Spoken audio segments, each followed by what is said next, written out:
What's good, Fin Nation? What's good? We're going old school style, straight into it.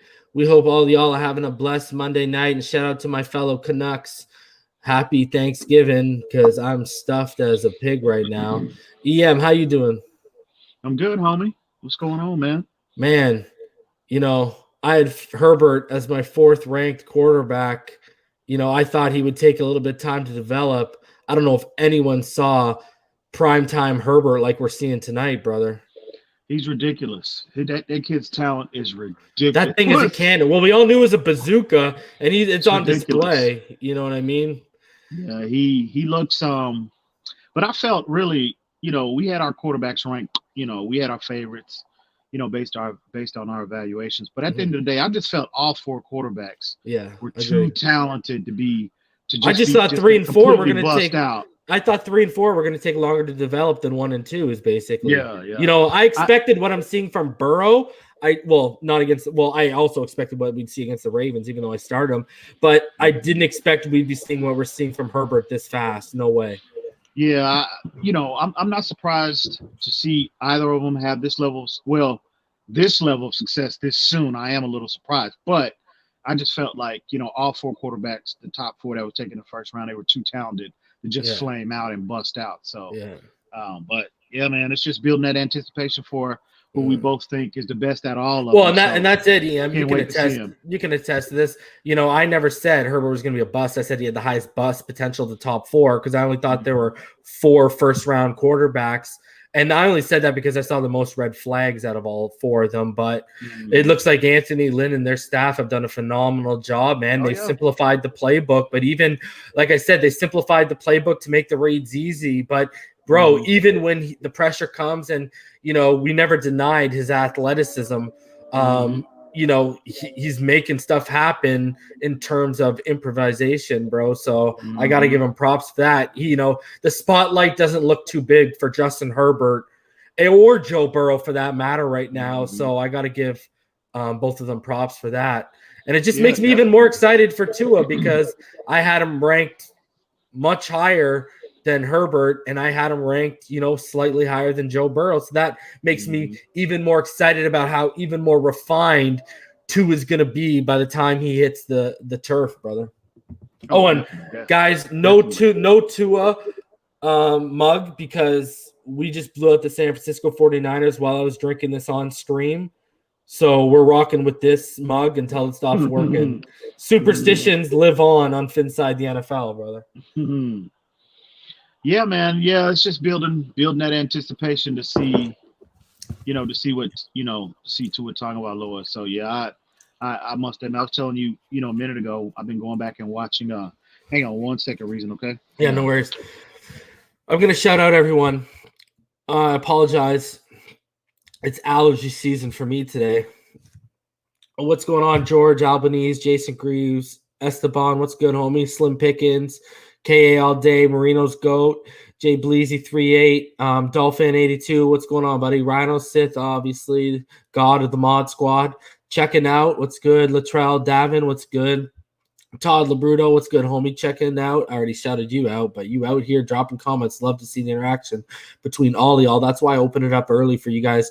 Man, just come here and want to talk, man, before we even started up. Kenny Zapata, what's good, man? Pardon me. Michael Pulisic, what's good, homie? Joe B, what's good, homie? Havoc, what's going on? Larry, what's up? How you doing, Larry? Who else we got here? Shout out to all the homies. Who else we got here? Because I know they're about to pop up. Joe LaSalle, what's up, man?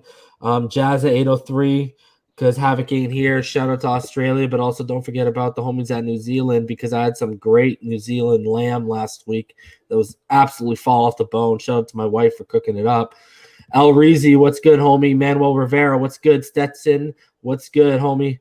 Tony T, what's up, brother? So, yeah. Oh, brother, I gotta ask you a question because we didn't really get your mind. Did you end up seeing that Dak injury? What's good, Sean Jones? Oh yeah, it's terrible, terrible. Poor guy. It's unfortunate to see that. That's why he wanted to get paid, EM. Yeah. Shame on you, Jerry Jones. Pay that man his money. But yeah, it's just unfortunate to see anybody sustain a, an injury of that, of that nature. And obviously I'm not a Dallas Cowboys fan. I hate the Dallas Cowboys with a passion.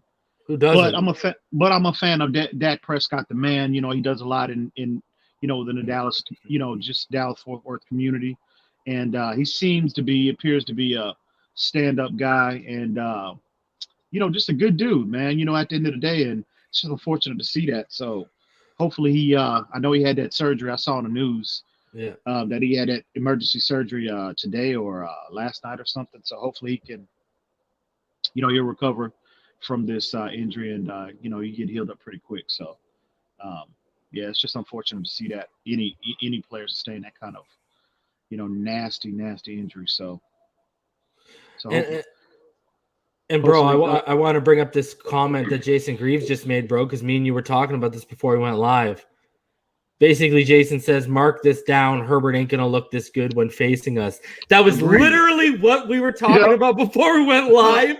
Jason, we were like, yo, let's see the real test when he comes and faces the Erasers. That's what I'm about to call. Y'all ever seen Arnold Schwarzenegger in the Eraser? Yeah, that's we just got a bunch of those guys in our secondary right now. Okay. So I definitely agree. I think, we talked about this, before the season started. We just felt like what we saw yesterday is what I envisioned this secondary to look like, pretty much all season. I anticipated our secondary to play that well, in particular on the boundaries with Xavier Howard and Byron Jones. They looked fantastic yesterday. And, I just think they're going to get Fitz to, now that they're completely healthy, hopefully they can stay healthy. And I just think they're going to give quarterbacks fit. No matter who it is, to be honest with you.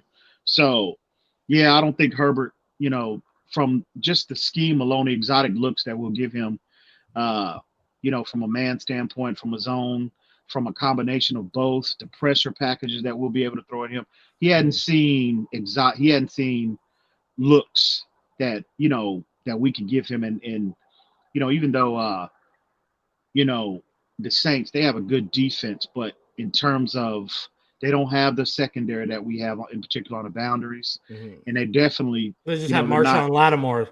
Right. And they're they play a lot of zone on the back end as well. So, but I always say, man, if you got corners that can cover, if you have the personnel that can cover, that's the best format to defend, no matter who the quarterback is, because if you got guys that can shrink those windows and force quarterbacks to throw guys open, to anticipate consistently for 60 minutes. Quarterbacks don't like doing that. So I think that, if they can stay healthy, we're going to be a problem for a lot of teams. And Justin Herbert, the Chargers will be one of them. And let's talk about our quarterback right now, bro, Ryan Fitzpatrick. Yesterday, he put up a 99.1 QBR, which is so far the best of any quarterback this season in the NFL. And you look at what he's doing, and when you go to PFF, ahead of Monday Night Football tonight, according to the PFF grades, he was their highest graded quarterback in week 5 with an 88 grade, beating out Deshaun Watson at number 2, who put an 86.5. Prescott had an 85.8 at 3, and Wentz had an 82.6 at 4.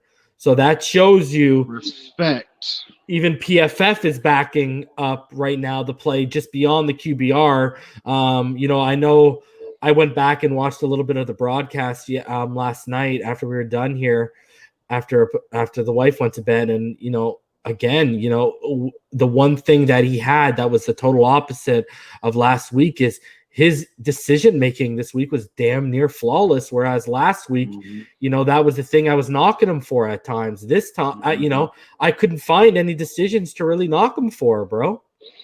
Yeah, definitely. Sound. Oh, yeah. He was sound. He played such a clean game, I thought, when I went back and watched the game again.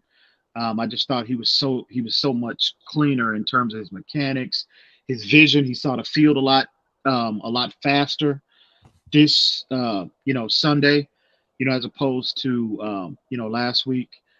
His ball placement was on point. He obviously pushed the ball down the field a lot more, which softened that defense, which softened them up, which, it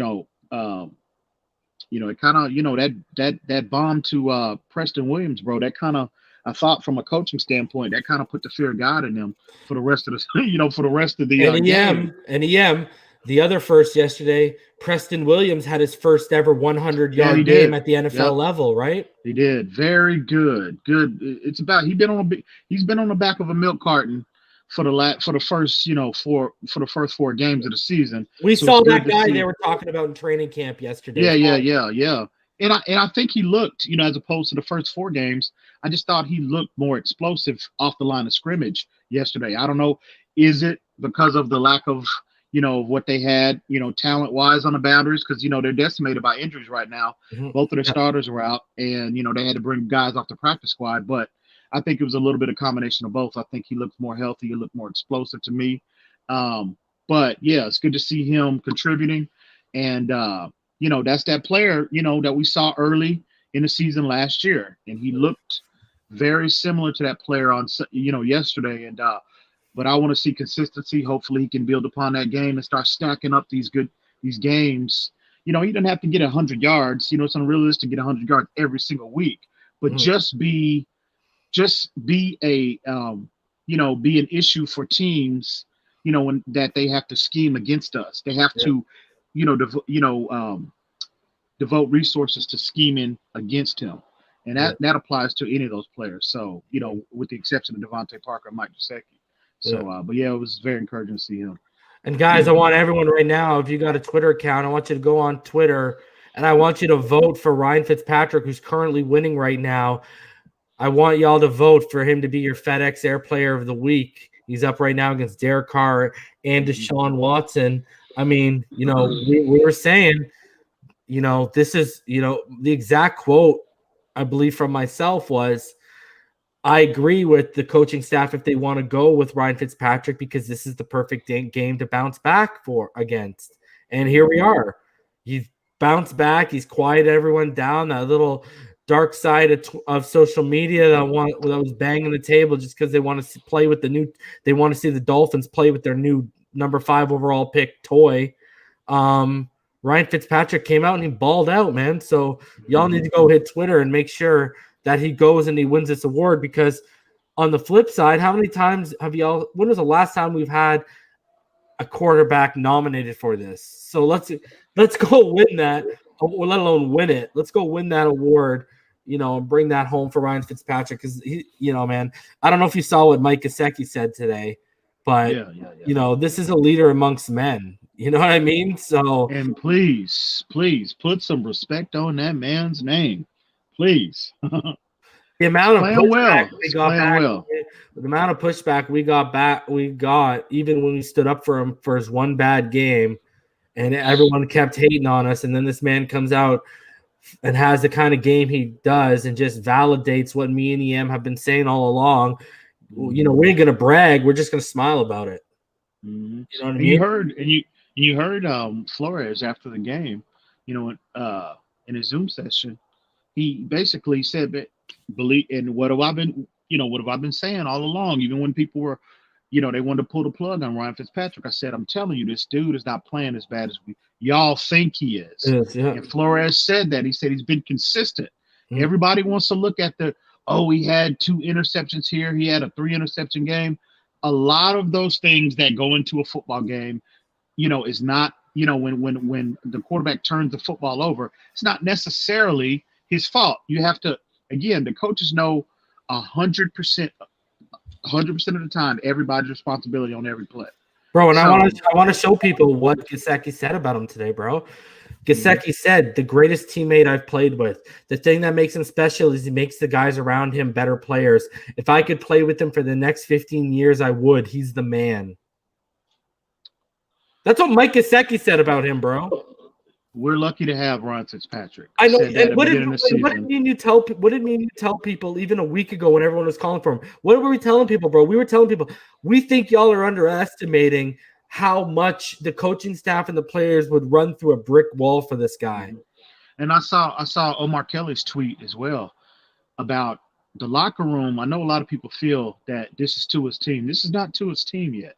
No. I want to say that again. You know, this team is still that locker room belongs to Ryan Fitzpatrick, and this is just you see quotes like this from Giuseppe and others. You know, it's clear this is his team. Tua's going to have to earn it. Tua's going to have to take it from him. Period. So I just want you to know that there is a commenter. You need to go into the comment section right now, bro, and you need to scroll up. Or no, look at the latest comment right now in the comment section, bro. Look at who's making the comment. This is hilarious. It's obviously not him. I can't. I'm out. I'm outside right now. Okay, check it. Look at the name of the commenter, bro. Yeah. Oh my God. That's funny. That is funny. No, I don't pay for that. I don't pay for that, Joe B. They won't. For some reason, I tried to for training camp for y'all, and it wouldn't let me because I'm international. So I just get it. I've just had full access, and now all of a sudden they shut it off. So I don't know what's good with the Sun Sentinel. They're not friendly to their international subscribers because I told them, I said, I'll pay. I want full access. But anyways, yeah, man, I think, when you see performances the way you saw yesterday, look at perfect example about making players better, EM. Josh Rosen was targeting him a ton when Josh Rosen was in, but Preston didn't have a 100-yard game. It took Ryan Fitzpatrick for him to have his first ever 100-yard game. So that's, everyone was waiting. That's, you want to see, I've been waiting for Myles Gaskin first 100-yard game because it's like breaking that cherry, right? Yeah, I totally agree with this statement, bro. You even see with how he's working with Tua. He's focused on also helping Tua get better because what did he say in the Zoom that I sat in on last week? Ryan Fitzpatrick said he's never worked with a quarterback or any player the way he has with Tua in between drives, right? He's like, I usually just sat there, stayed to myself. I was quiet. I got myself. He's like, but I've never talked or been this active in between drives, and that's basically because. And he said it's because he's teaching Tua. So and I think he recognizes just how special of a talent Tua is. You never saw this. Did he take this kind of approach with Josh Rosen? No, because I'm pretty sure he knew from day one that he was absolute garbage. But at the end of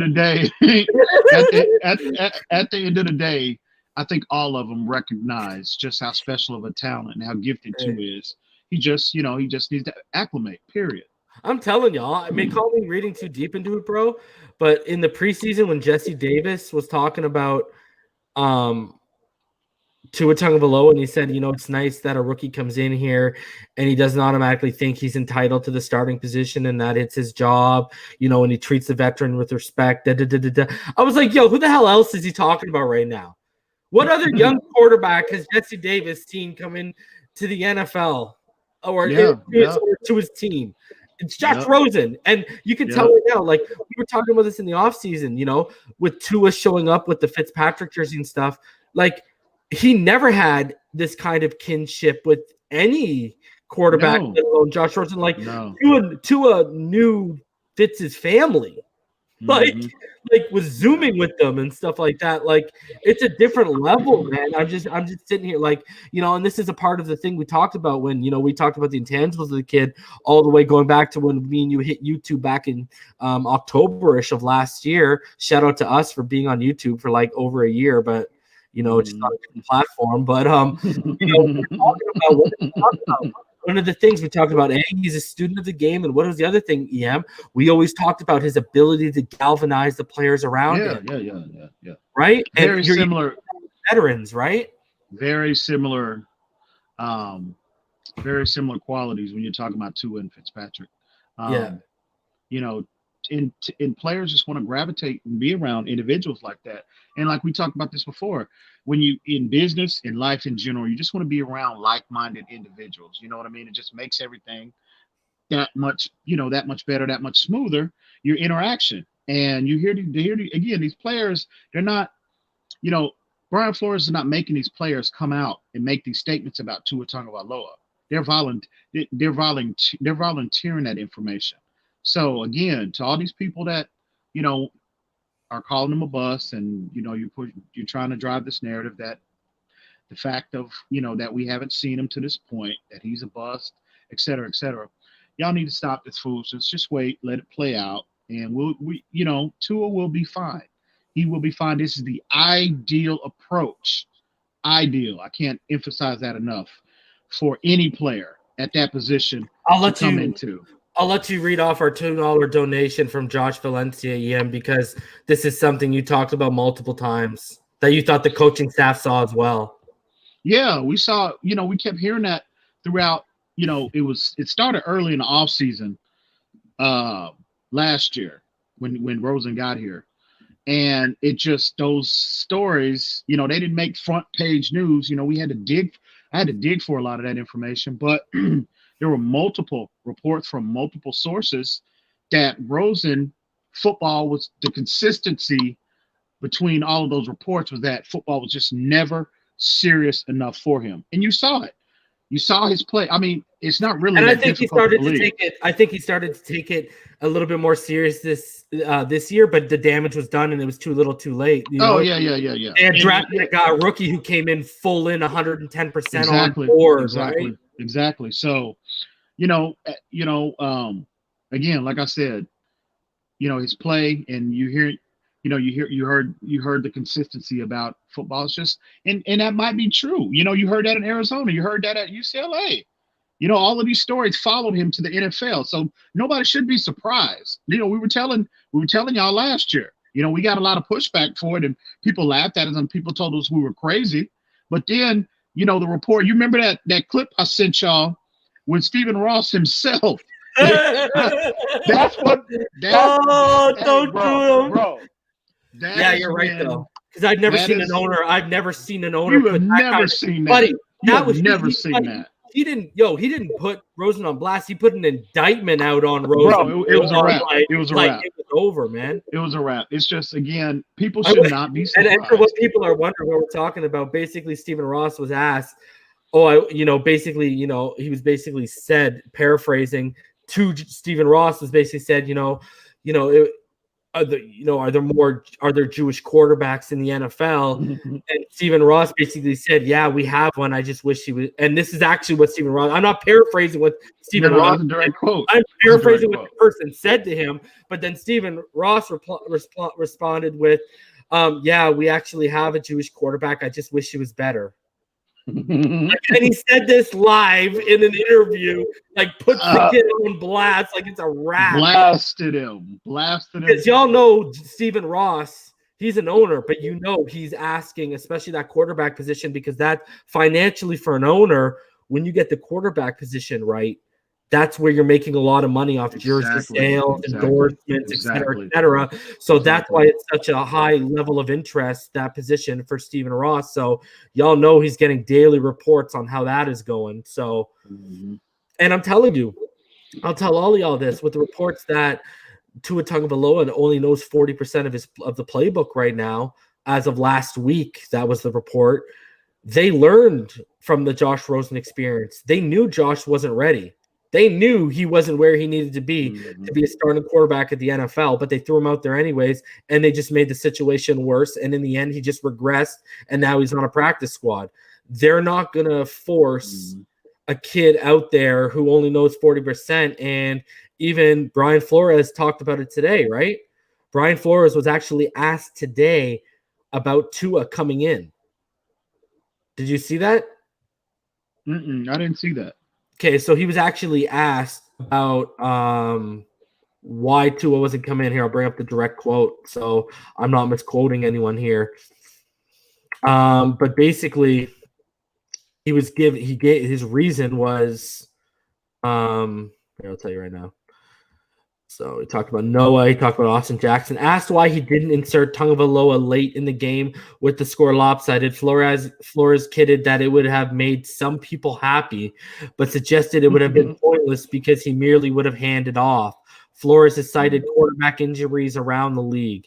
He will be ready to go when his number is called, Flores said. So I would have liked, and I'm sure Well, you know, I said, and I don't know if I totally agree with that, because even if he's handing the ball off, he's still seeing, an actual NFL defense on the other side of the football. And he's actually seeing, even with the handoff happening in front of him, he's seeing how fast the game really is. Even if he's just handing it off, he's, and that's what I said to people. Like, I would just, if I was going to bring him on, it would be in the last 3 minutes, and I'm just having him hand the ball off. Like, he's going as far as our running backs take him, basically. Yeah. So I hope, I mean, I would love to see Tua at some point. Again, just get him on the field, even if it's at just hand, like a 2-minute type situation and the lead is, well in hand. I just would like to see him on the field where he can just get his feet wet, man. He's never been in a live NFL game yet. But, look, so people don't, start misquoting me. I'm just saying I would like to see him, but I trust Flores. I trust his approach. I trust what he says. He'll be ready to go when he's ready to go. It's what it is. Yeah. The only thing I'm looking for is, for him to get that experience of walking on and just seeing the game in front of him and the speed it moves at, even if he's not involved with the play. So it'll just, that way when he's actually called out, even if it's just handing the ball off, he at least has some feel of, like, even if it's a slight level of comfort, it's there. So, he's not Johnny on the spot. But at the end of the day, it is what it is. I'm not crying. We're winning. I don't give a crap, bro. I don't give a crap. He'll be ready. He'll be fine. Yeah, I'm not worried about that. Like, I trust the flow cess, bro. All right, the flow cess, brother. So let's get into it a little bit here, bro. When you look at yesterday, and how things went, let's go over the snap count right now, just to show everyone the usage rate, because there are a few things that stood out to me when I looked at the usage rate from yesterday, that probably will intrigue you as well. Let me bring it up here. Okay. So yesterday, bro, our offensive line took a whole 100% of the snaps, and I must say, when I went back and watched the broadcast the second time over, Kinley and Hunt together did a fantastic job for two rookies. Like, fantastic job. But let's go a little bit down here. I'm more interested in the defensive snaps here. Your boy Mac Hollins up there with 10 snaps, finally hitting that 15%. Seeing the same homie Bowden was seeing yesterday. Let's go down right here. So when you look at defensively, Jerome Baker jumped from, if you remember last week, guys, he was in the low 60s. He saw 98% of the snaps, used a lot along the line of scrimmage. And then you had Van Noy, Jones, McCain, all sitting at 88 as your three behind him. Eric Rowe saw about 86%. Howard was 84. But here it is, brother. Andrew Van Ginkel saw 72% of the snaps. I mean, some of those people were used to seeing those names. Andrew Van Ginkel, and then right behind him at 69%. Zach Seiler. Look at Gotcha. I guess somebody's out there listening to us. I wanted to point out, Noah Benogany, guys, don't get worried about seeing him only get 10 snaps, 16% of defensive snaps. Brian Flores did address that today, and he said what I was telling all y'all yesterday. Noah Igbenogany is a boundary corner. He will be inserted for Byron Jones and Xavier Howard, whether it's to take reps away for them to rest or, God forbid, something happens to either one of them. That's why you're seeing Nick Needham getting 52% of the snaps, because him and Perry were Needham's, when you go there, when you go Xavier Howard, Byron Jones, they're both in the 80s. And then your next highest snap guy, even with all those penalties, was Nick Needham, and that's because of his usage in the slot, guys.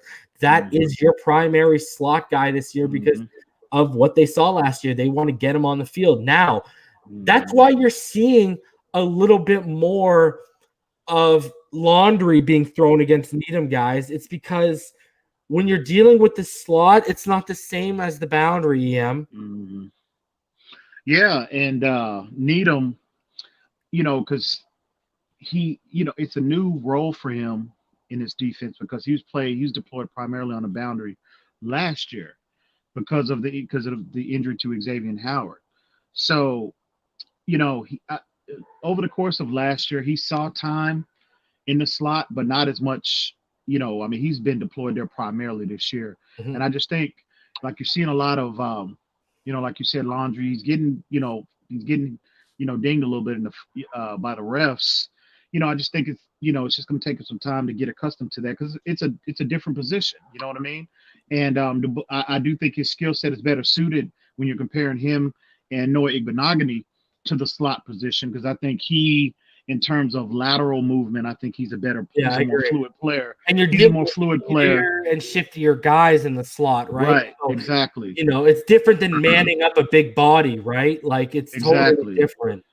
Exactly. So I think, I said that from the beginning. I thought his skill set translated better to the slot when you're comparing these two players.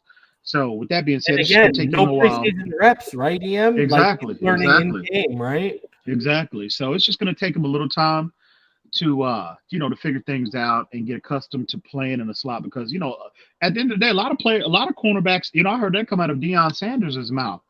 He's considered the best to ever do it. He said, "Bro, I never wanted to play the slot. He would tell coaches, do not put me in the slot.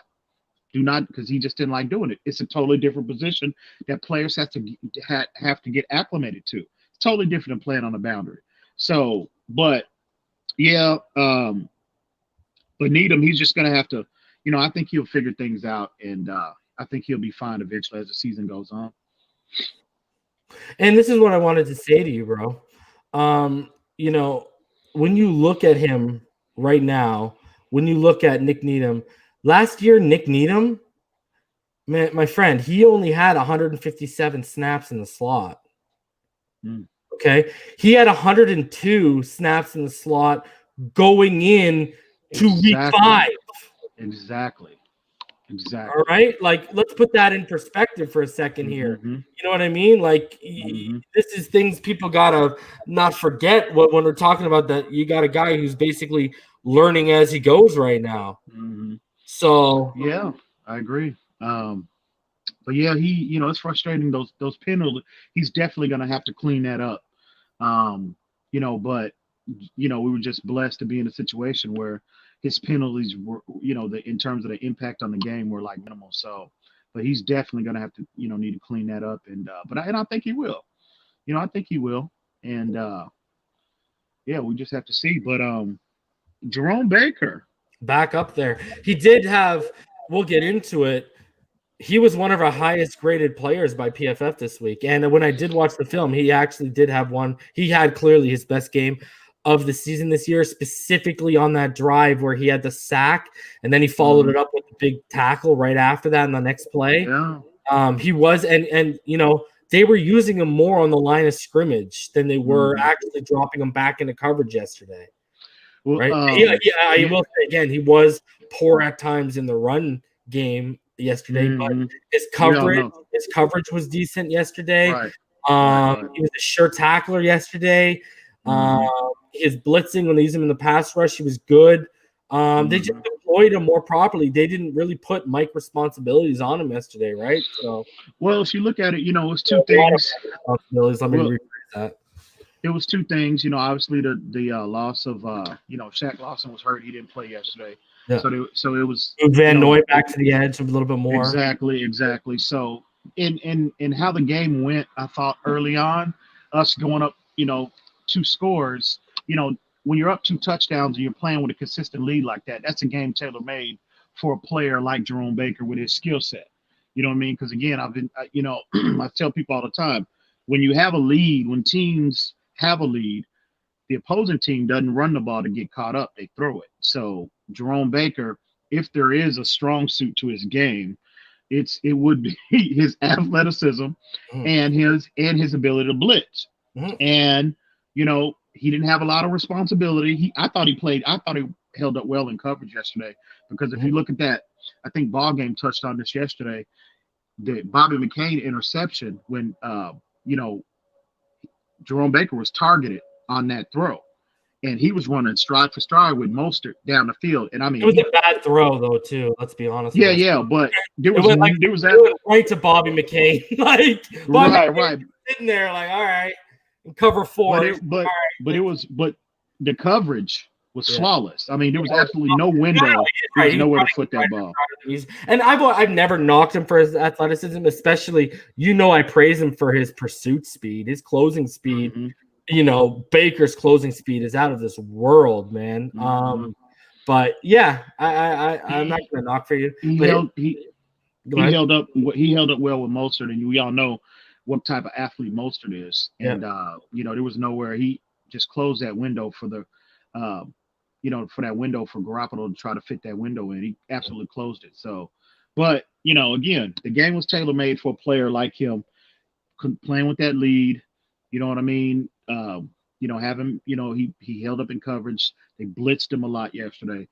Jerome Baker can, he adds value when you're deploying him in that format. It's just when you're trying to make him the chess piece of in the middle of your defense where you have problems. Yeah. So, but it was good to see him be productive yesterday, and hopefully we'll be in games where we have, we're up, 2, 3 touchdowns where, we can, deploy him more in this, in this format, and, we can get some play around with him, basically. Yeah, exactly. So, and let's talk about that coverage for a second. Xavier Howard and Byron Jones yesterday, they allowed 20 yards on 7 targets for averaging about 2.86 yards per target against San Francisco. You want to talk about lockdown, my friend? And here's another thing for everyone to get excited about. Guys, last year, the Miami Dolphins averaged about 1.4 sacks per game. This year, we're averaging 2.8 sacks per game. So we've doubled it. Business is picking up. Business is definitely picking up. Yeah, they looked phenomenal. Byron Jones, as well as Xavier Howard, they looked healthy. Brandon Ayuk, he looks to be a promising rookie. Deebo Samuels is a good player, but they, at this point of their careers, they're not putting the fear of God in anybody, I don't think, especially two corners the caliber of Byron Jones and Xavier Howard. So to see them just completely erase those two players out of the equation was very, very encouraging to see. And again, we talked again, we're not surprised to see them have this kind of impact overall on our defense like that. Well, that's when we talked before we went live today, and it's something I said yesterday on the stream. They were trying to beat us with crossing routes, but just like the Pats were, and just like the Bills were, because they were trying to turn them into rub routes at time as well, right? Problem is, this time around, we didn't have Noah Igbenogany chasing your number one. We had Byron Jones mirroring your number one and X mirroring your number 2, and they weren't getting caught up on those crossing routes and rubbed out, and it just wasn't working for them.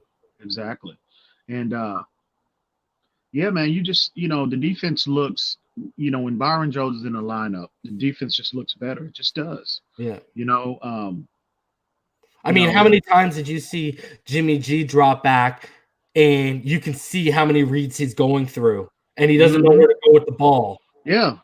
And also, not as well as, Byron Jones and Xavier Howard should get a lot of praise. But again, San Francisco, in terms of their passing game, 80% of the time, their first read goes to George Kittle. Yeah. And we can't forget about the job Eric Rowe did on him, so. Yeah, they did all three of them took away San Francisco's 3, their best options in their passing game. And you see the results. You know what I mean? Garoppolo looked like a deer in headlight. Their pass rush, he had to hold on to the football longer because, again, his first 3 reads, his best 3 options were taken away for a better part of the football game. And what does that do to quarterbacks? Forces them to hold on to the ball longer, which enables the pass rush to get to them. And then on top of that, we're playing with a lead as well. We just pinned our ears back. We got real exotic in our disguise, pre and post snap, and these are results you get. So I'm not surprised at all. I'm surprised that we beat them. We hung 43. We could have probably hung 50 on them, to be honest with you, but I'm surprised we beat. It was just, just total domination. But I'm not surprised we won. But yeah, man, we could have that. Again, the production we got from our secondary yesterday. This is what I envision this team looking like, early on. But we know Byron Jones got hurt and whatever. So hopefully both of them, he and Xavier Howard, can stay healthy, man. Because I think, again, this is a strength of this team, bro. And those 2 players, I just see them giving a lot of quarterbacks problems, bro. And that bodes well for our overall team success moving forward.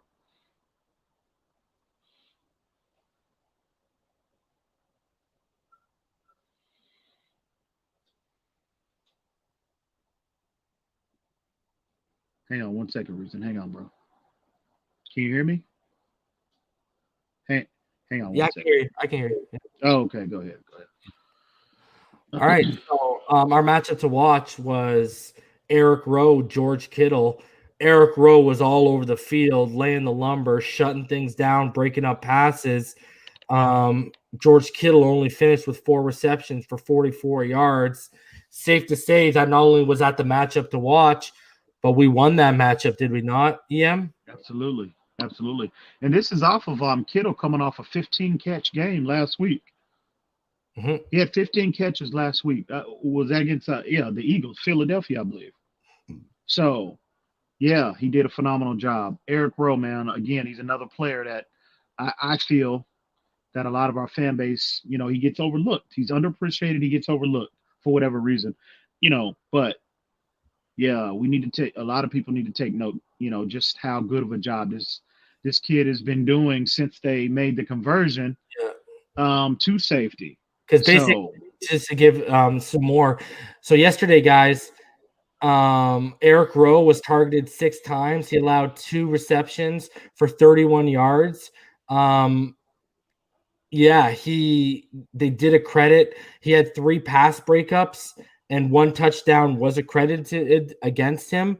But he in coverage yesterday, he still, he finished. I know he graded out with like a 73 from PFF, but yesterday, even with a touchdown against, that shows how good he was.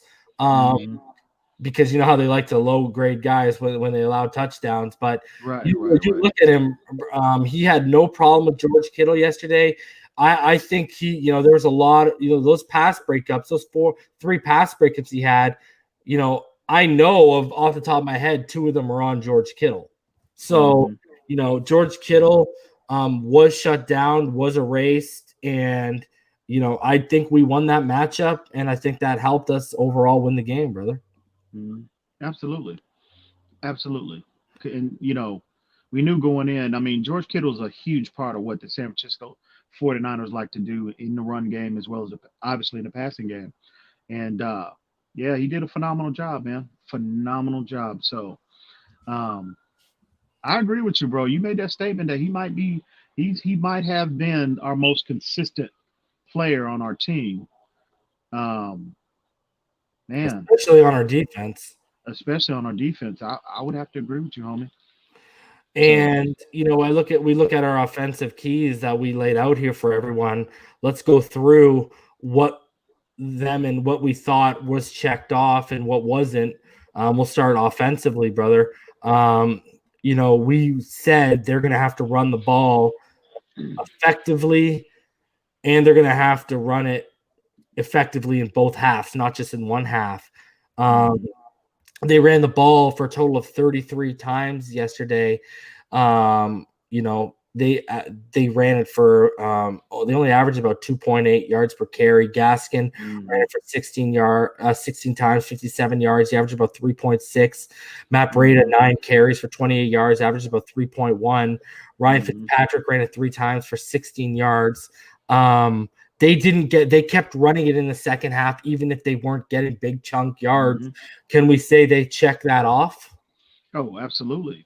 We talked about that in our pregame show about, this, Chan Gailey being committed to the run game. It's not necessarily the yardage total. Obviously, you want to light the world on fire in terms of, yardage total, yards per carry, et cetera, et cetera. But it's the attempts and it's the commitment to the run game that keeps opposing defenses having to, it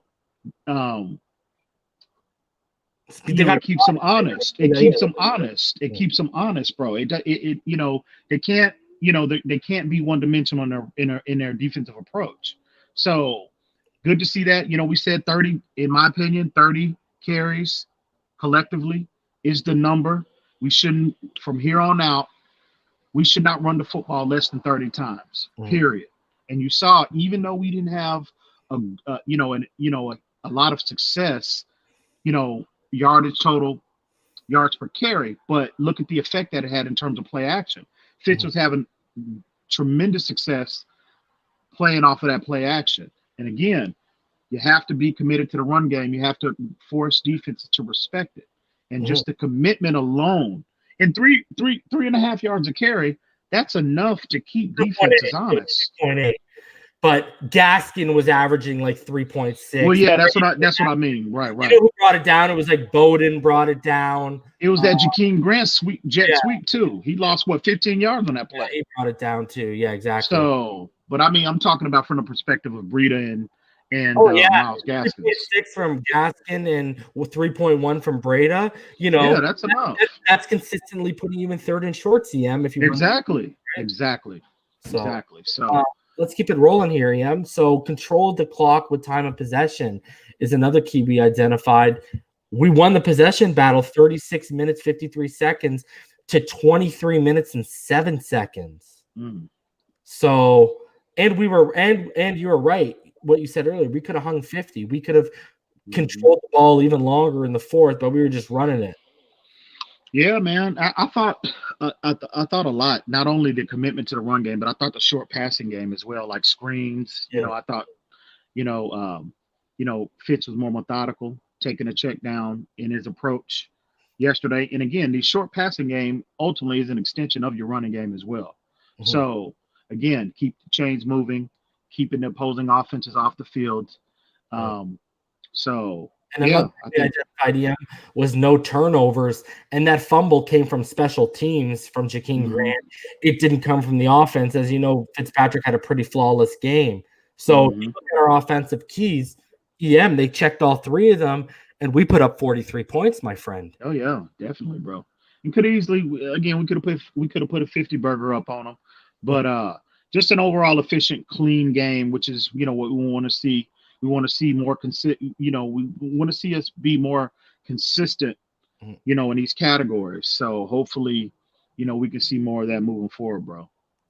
So some defensive keys we had said stuff their run game early and often. Now that didn't really happen with Raheem Mostert or even Kyle Juszczyk. Raheem, that didn't happen overall. They had 19 carries for 131 yards, and they averaged 6.9 yards per carry. They didn't check that off. But then you go down this list. Don't give up big plays. We didn't give up big plays, my friend. You heard what I was saying last week, especially in that Seattle game. We were giving them up, and we weren't getting them. And from our first drive on, this was the total opposite this week. We were getting them, and we weren't giving them up, EM. And our third key was forcing turnovers from Mullins or Jimmy G. And Jimmy G, thank you for the 2 interceptions.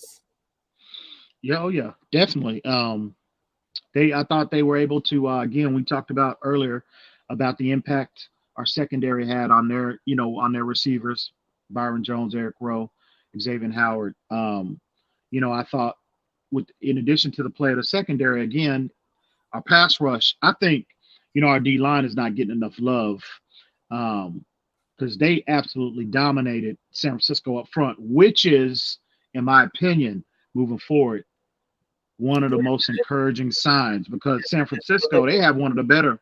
And you're right. I'm just going to add to your argument. I'll let you continue on. The Miami Dolphins recorded 5 sacks yesterday. That was the team's most in a game since they had 6 on December 23rd, 2018 against Jacksonville. So say it again, EM.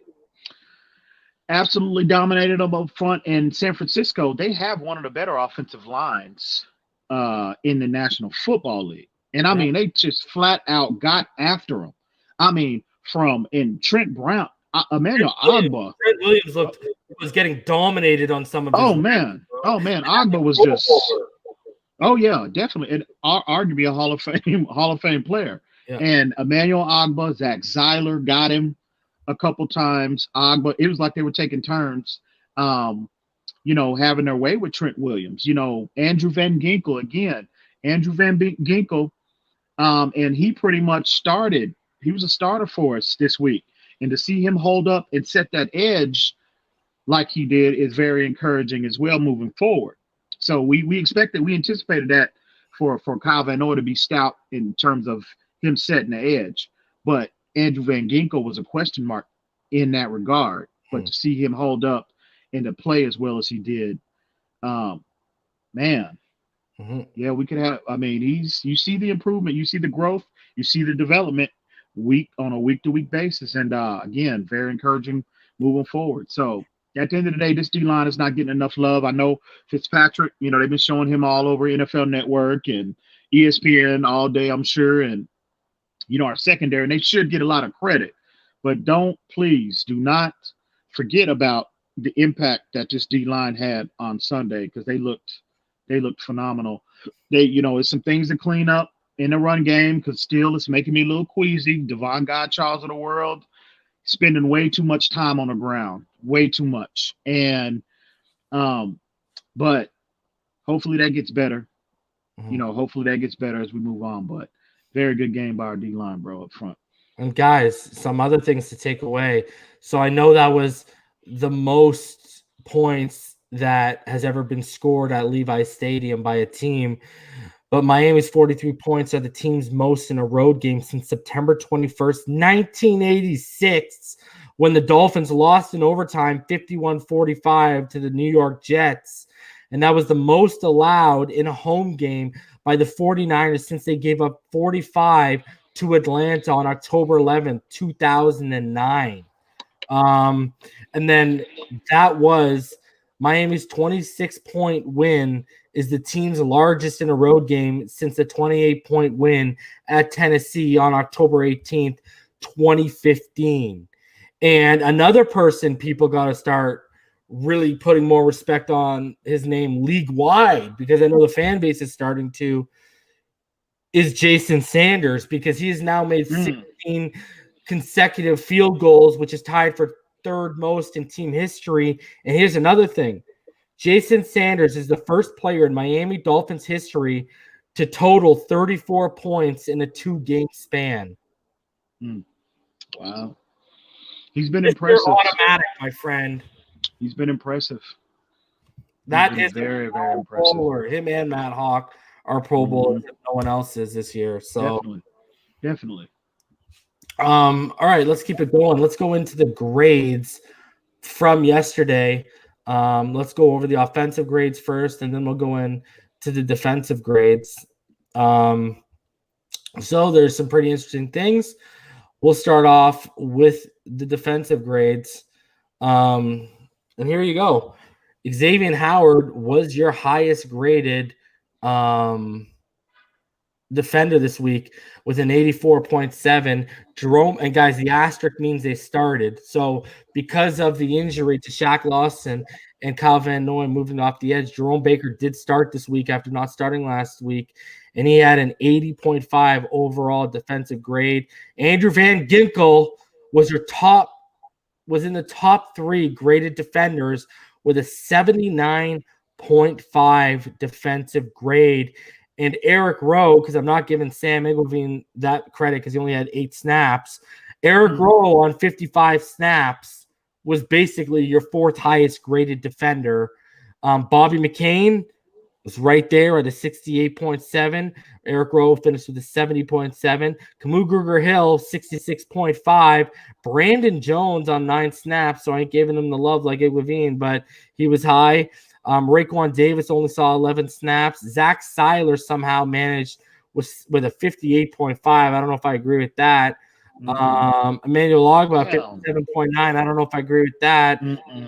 Some of these I'm not agreeing with as I roll down, but let's go all the way to the bottom, guys. Landon Robertson, I don't agree with this at all. Somehow managed with a 25.5 defensive overall grade, and I thought that was his best game. I got to go back and watch the All-22. I thought that was his best game. I didn't even think Christian Wilkins was as bad as they've graded him. But I'll go back and I'll watch. What are your thoughts as you look at the defensive grades?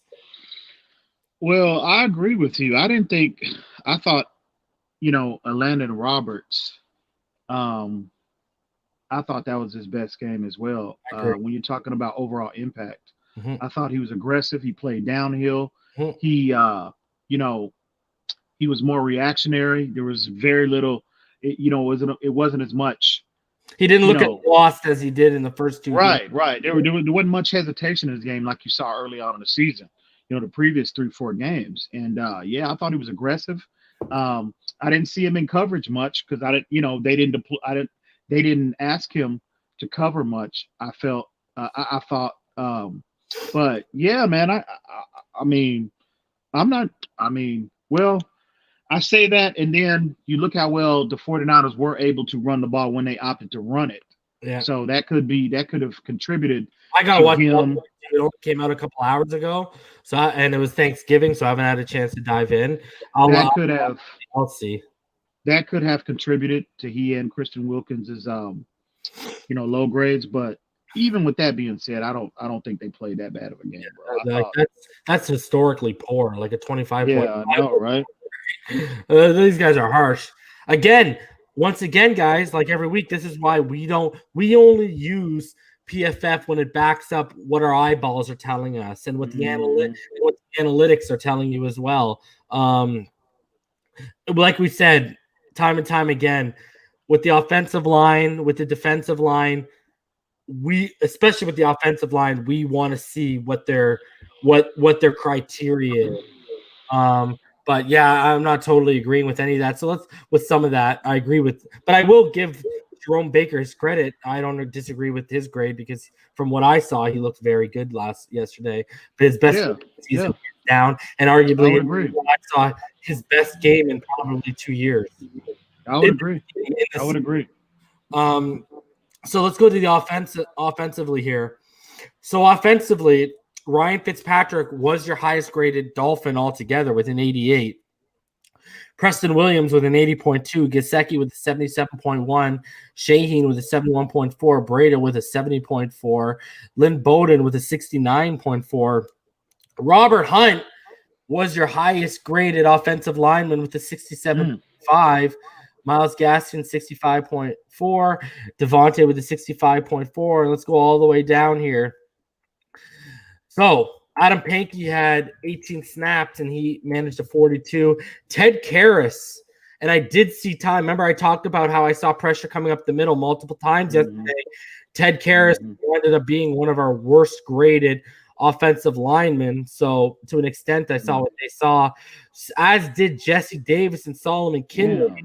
Now, and Jakeem Grant should have been our lowest graded. I don't know how Jakeem Grant was even not the lowest graded. Anyways, let's go. Solomon Kinley, I was talking about before I went live with EM here. I was saying Hunt and Kinley at times looked, and this is just off watching the broadcast twice, they looked phenomenal at times. So I'm not seeing what they saw. Now the Jesse Davis stuff, I am seeing what they saw. So I agree with that. I do not agree with Solomon Kinley at all. Again, I'll watch the All-22 a little bit more carefully now that it's out. I don't agree with I don't A agree. couple. I mean, I don't agree with. I mean, I don't know what's going on with why they. And this is not the first game that they've had Kenley graded so low. But yesterday, after going back and watching the tape, I did see where, when Kenley coming off of his combination blocks, there's a little bit of yesterday there was a little bit of an issue with him. Guys were just this was kind of the knock on him coming out of Georgia. He's somewhat, has trouble playing in space, and you would anticipate that with a man that size. He's pulling, so really athletic. He's not fast. Right, exactly. So I saw a couple of run plays where if he would have, number one, identified, his target and able to get his hands on him, that, those two particular plays could have turned out to be like, chunk plays in the run game. So, but that was just two plays. So, but I don't know. This has been consistent with Kenley, though. They've been having him graded low, bro. And I just don't understand it. Allowed one pressure, one hurry yesterday. And they had Robert Hunt graded way higher, yet they gave him 2 pressures and 2 hurries. So I don't. You figure it out. Again, I mean, unless you know what my philosophy is as far as offensive lineman is concerned. My grade I tend to evaluate a line, collectively as opposed to individually for the most part, unless you're Julian Davenport. I thought that right side was really good. Oh, I did too. Absolutely, I did too. Correct that. Julian Davenport last year, horrible. Yeah, last year. Julian Davenport last year, horrible. So, yeah. But yeah, Jesse Davis, no matter what size it seems, whatever side you put him on, you're getting the same production, and that's not good. Yeah. So Austin Jackson, I bet you we never thought we'd say this early. We can't wait. You can't get back soon enough, big guy. Come on, bro. Come on, man. Come on and get back. So. And another thing, guys, looking at the next gen stats here, I'll show you guys a very positive thing to see, although the time is not that high. But again, that's skewed. That's based off if you make your read real quick and throw it, that's going to go against your time to throw, right? That's just how it works. So yesterday, Fitzpatrick had an average time of 2.38, which was the 3rd lowest in the NFL. But again, if you make your read quick and you make the throw, that's going to make it seem lower. Aggression, again, from a guy who, against the Patriots, he was in the high 40s. Another week, EM, of he's 20.6, low 20s, meaning he's not having to make a lot of tight window throws. He's not having to push it into situations where he probably shouldn't be pushing it because of coverage. But again, we were facing another zone-based team, not a tight team, right? So exactly. Again, another bit of a misleading thing, but it's nice to see because I believe, who were we against? I believe against Seattle. I believe against Seattle, he was like in the 30s, I want to say, and that was a zone-based team. So that that is kind of worrisome, right? So, but down, whatever. So, his aggression yesterday was 7.1. Yeah, okay, so it's fairly down. Average time to throw 2.23. And he had a 154.5 quarterback rating yesterday. So you can't ask much more from the quarterback position in terms of play, right? I agree 100%. I agree. He showed, people laughed at us when you brought up that whole Pro Bowler word, and then he showed me and said, "Oh yeah, damn, hey, EM, hold my razor." Yeah. Pro Bowl fits.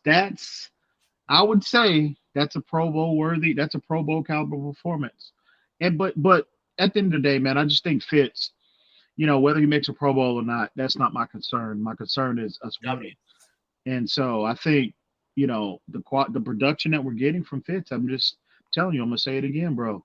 We can win with that. He's playing at a high level. I know our fan base has no faith in this man. I get it. Well, I don't get it, but you know, your opinion is your opinion. But I'm telling you, man, you know, we're starting to see a trend with you know, the play calling is getting better. Hopefully that continues. And I think eventually, especially if Robert Hunt starts to play more, you know, they start to you know, incorporate him more in you know, as a starter or whatnot. Because I think at the end of the day, what I saw from him yesterday, how he was able to really hold his own against a player like Eric Armstead, you know, that was highly impressive. That was the thing. People don't realize, you know, Jesse Davis is over here getting Deion Jordan and Robert Hunt's getting Eric Armstead, bro. And that's probably what. And that's probably why they made the switch. You know what I mean? So, but at the end of the day, I think Hunt he's offering you more in the run game, I believe, than Jesse Davis. So, I think the running game will improve. Strength is the run game, right? Yeah. So I think it's just a matter of time before all five guys get on the same page in terms of the run game. I think eventually those running lanes will start to open more consistently, and you know, our running game will be, as long as we, you know, maintain the commitment to it, I think our running game will be a strength. You know, the second half of the season, you know, and you know, with that being said, I mean, that's just like I said before, it just bodes well for the overall team, you know, success. So, yeah, man, I think. I know you got to get out of here. We got 161 in the room right now. Damn, really? I know you got to get out of here. I'm going to drop the link probably just to talk to you guys maybe for about a half hour. EM's got some stuff going on. I don't know if you can stick around or not, but I'll hang around for a little bit. The amount of people we got right now, guys, smash that like button. Subscribe if you haven't. If you'd like to donate to the channel, paypal.me/Finside. You can also use the super chat. And if you'd like to become a Finside the NFL Patreon, you can go to patreon.com/Finside the NFL. There's 4 different levels. And shout out to all 13 of our current Patreons. Of course, Rhino Sith, Infinite Trauma, Fake Spike 94. We got Big Time. We got Slim Pickens, Red Dino, Miguel Angel Hernandez, Mr. 2-Bits, Seth, KA All Day, Ramon Casillas, Joe B, Shake Money. Shake. Each and every one of you guys. So, yeah, there's 154 people in the room right now. We'll go ahead and we'll give you guys 155. We'll give you guys probably about a half hour, and then we got to get out of here. If you guys want to come on and talk about what you thought post-game, knock yourself out, especially if you've watched the broadcast a second time. I'm going to hop into the All-22 after we're done streaming here because I got to finish that Kinley stuff. Plus, I'm probably just going to watch this game anyways. But, yeah, we head in a quirky little thing too. Yeah, we head into this week for the first time in the Brian Flores era, my friend. We are favorites by -8. How does that feel? It's strange. You know, that's crazy, bro. We're considered favorites, and we've got a bye week this week, you know, to be honest. So I think I think at the end of the day, this will be a bye week for us you know, for the most part. And yeah, the Jets, they are a dumpster fire, absolute dumpster fire. So yeah, we should be. What's good happening, man? What's going on? I got to yell at you. Earlier on Larry's channel, every point I brought up, I missed when you were on it. You brought it up before me. Thank you very much. Who starts a sentence with "I gotta yell at you" for a second? Yeah, I know, right? I was on there for like, I mean, I ducked in and ducked out. I was on there for like 15 minutes, but I don't. What point did I make that? Most of it about Byron Jones being out and how important he was and everything. Oh, okay. Yeah. Oh, yeah. Anyone who was watching No Egg Benogany could see it, right? Yeah. It was interesting. I think you clearly, you know, when an all-pro is missing from your defense, it's very noticeable. It's particularly when you got to go down the depth chart, particularly when you see that we got the second youngest team in the league. You know, having these guys out, you see the difference, because I think once Byron gets a hold of his guy, then you have Xavier on the second guy, which allows either more than likely Jamal Perry, some Brandon Jones, some different things in the slot. Then you see that the secondaries be able to hold their water, and you see particularly with Zach Sealer on the interior, giving you more than I've seen from Devon Godchild all season long. All career in the last 2 years, never mind all season. Let's keep it a buck. Landon Roberts had his best game of the season, but it was like a solid game. You know what I mean? Like, it was just a solid game. So, clearly, the conservative approach, which is obvious, you would see they went with in the beginning of the season. They're beginning to open things up more. They're getting their personnel packaging more set. You're going to see more Van Ginkel. You're going to see more of the Van brothers. Man, this is a turning point of the season, man. When I say be patient, wait for the progress, this is what it looks like. Well, the other thing, too, was, first of all, when Byron was out, they weren't manning X up with the number one. You talk about having the youngest team. We put out the youngest player in the NFL, and we asked him to go lock down number ones. And this is a guy who's only been playing the position for 2.5 years. So he's not only the youngest player in the NFL, he's probably the least experienced at his position of anyone that's currently in the NFL as well. So it's a double-edged sword. And it was, I don't agree with that call. I think X should have been manning up. But hey, trial by fire, go, because even Lockett had him good a few times. But trial by fire, I get it. Well, I mean, what do you do against, John Brown has had big games as well, even with Stephon Diggs there. So, like, the problem was we were, if you go back to what EM was saying, a lot of the reason why EM wasn't fearing these teams was because Byron and X are going to mark out your not top two guys. Problem is that changes when one of those top two guys in, and now only one of them is probably going to be erased. And the other one that's not being erased, not only is that not the number two, it's the number one. There you go. I felt like the reason why we saw so much of Noah in that Buffalo game on Stephon Diggs is I just don't think Xavier Howard was 100% at that point. I think his change of direction looks a lot more fluid now than it did early on. And I think the coaches obviously knew that. And I think, we have this, one thing about Noah Benogany, I mean, he's a lead athlete. I think we can all agree on that. Yeah. But, he just needs refinement, just like any player transitioning to the NFL. So, but this version, what I saw, the last 2 weeks from Xavier Howard, he looks to be getting healthy. Yeah. He does. Yeah, healthier. Here's the thing. Here's a big difference between Byron. I don't know if people really it resonated with people. Here's your big difference with Byron and Noah. Byron was mirroring yesterday, whereas Noah, for the most part, against Stephon and even times against Tyler Lockett, was chasing. And that was a problem. That's why he was getting taken out in rub routes.